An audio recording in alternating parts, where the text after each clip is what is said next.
মঙ্গলবার একাদশী তিথিতে নদিয়ার কৃষ্ণনগর রাজবাড়ি প্রাঙ্গণে শুরু হলো শতাব্দী প্রাচীন ঐতিহ্যমণ্ডিত বারোদল। থাকবে এক মাস অবধি। প্রতি বছরের মতন এবছরও মেলার প্রথম দিনে অসংখ্য দর্শনার্থীর ঢল নামল রাজবাড়ি প্রাঙ্গণে। রীতি অনুযায়ী বিভিন্ন স্থান থেকে রাজবাড়ির বিভিন্ন পূজিত বিগ্রহ রাজবাড়ি প্রাঙ্গণে পদার্পণ করেন ভক্তদের দর্শন দেবার উদ্দেশ্যে। পরপর 3 দিন এই বিগ্রহ দর্শন করা যায়। প্রথম দিন রাজবেশ, দ্বিতীয় দিন ফুলবেশ এবং তৃতীয় দিনে রাখাল বেশে বিগ্রহে সাজানো হয়। দূর দূরান্ত থেকে বহু ভক্ত সমাগম হয় এই 12 দোলের মেলার বিগ্রহ দর্শনের উদ্দেশ্যে।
প্রত্যেক বছর আসি, 12টা ঠাকুরকে দেখি, 12টা ঠাকুরের পায়ে আবির দিই, প্রণাম করি।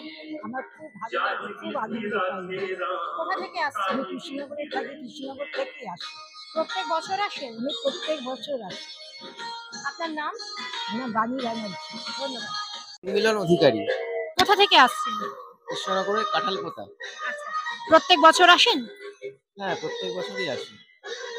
কেমন লাগে এই যে দোলের পরে? প্রথম দিন আজকে তো সম্ভবত রাজবেশ। ভালো লাগলো, খুবই ভালো লাগে, প্রত্যেক বছরই আসি মোটামুটি। ধন্যবাদ।